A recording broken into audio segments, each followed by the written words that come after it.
Welcome to another segment of your burning questions with Dr. Moon. Today we are doing more relationship questions because apparently you guys have a lot of them. Here we go. It sounds to me like you have a husband who maybe likes to spend a lot of his free time with you. He's like, loves you so much and just wants to be in your presence all the time, which is wonderful. But you are the type of person like me, maybe a little bit introverted, where you need alone time in order to recharge your internal batteries, and you don't want to hurt his feelings. But I am saying just tell him exactly like that.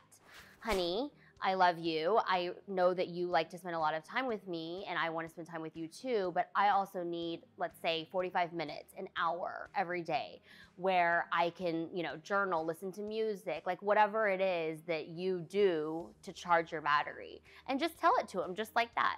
You just be like, it's not you, it's me.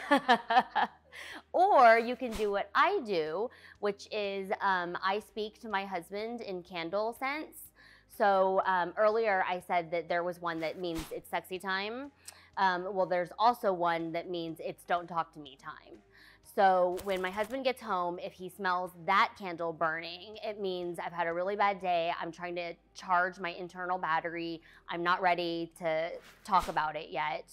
I burned that candle a lot when I was filming for Housewives. He'd be like, how'd filming go? And I'd be like, candle's burning. That means if this candle is burning, that means we are on silence mode.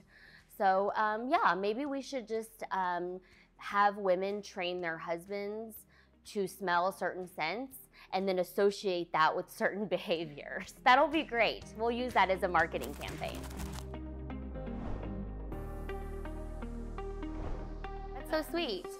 Walter, if you are lucky enough to have been with one woman your whole life and you are happy, screw what other people are saying. They're probably just jealous because they had to sleep with 10 sweaty Bettys and they haven't found their magical unicorn yet. And Walter over here apparently found his soulmate when he was 12. So he didn't have to go through all the terrible things that most men have to go through in order to find a beautiful, lovely wife. They're just jealous, Walter. You keep being you.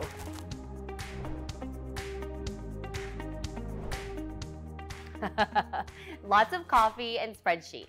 No, but for real, people are like, I always get asked that, how do you do it all, right? You're a doctor, you're a mom, you're an entrepreneur, you're doing all these things. And I just say, well, first of all, you have to have the passion to do something. Because if someone were making me do all these things, there's no way, right? But I want to do these things, and so then I find a way to make them happy, or make them happen and make me happy. And then I just say prioritize things, right? You can't be everything on every single day. Some days I'm a good doctor, but maybe not a good mom, right? Because I didn't hang out with my kids very much.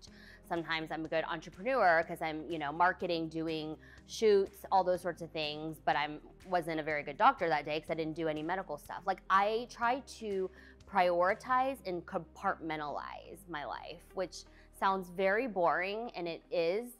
But if you want to get things done, that's how you have to do it. You can't wake up and be like, oh, what should I do today?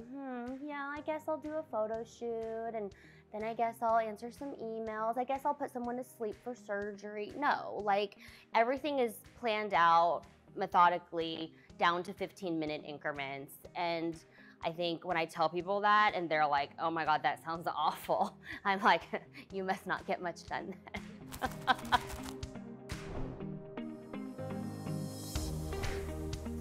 As a female entrepreneur, you will have to be okay with the fact that sometimes you cannot be mom in all its aspects. Sometimes I have to travel for my business, so I don't get to have my mommy and me time with my daughters. And that's our precious time, the hour between dinner and going to bed, where I say, let's do whatever you want. Let's talk about your day. Let's read a book. Let's take a bath. Let's snuggle. Let's play with your Barbies. That's our time. And I don't get to have that when I'm traveling or if I'm on call at the hospital. So you're gonna have to be okay with relinquishing some aspects of being a mom, or else you will just make yourself feel so guilty that you'll neither be happy here nor there, right? You have to reconcile the fact that that's okay, and your kids aren't gonna be messed up and like go to therapy and blame you for that because you didn't put them to bed, you know, a couple of times a week because you were working. Like, they see that you're working, and I also think that that sets a wonderful example for your children to see mommy working so hard at something she loves.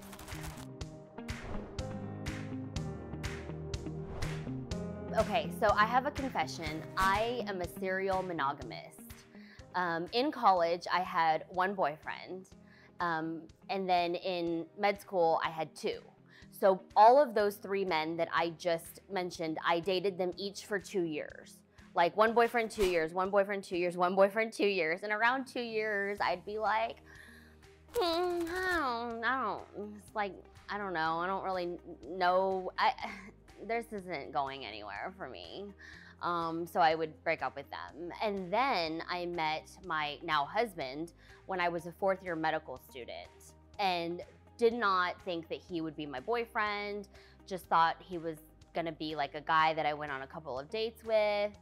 And now we're coming up on our 10-year wedding anniversary. I think the reason for that is because the other 3 guys were all what I call like good on paper, you know, Ivy League educated, you know, professional people, doctors, businessmen.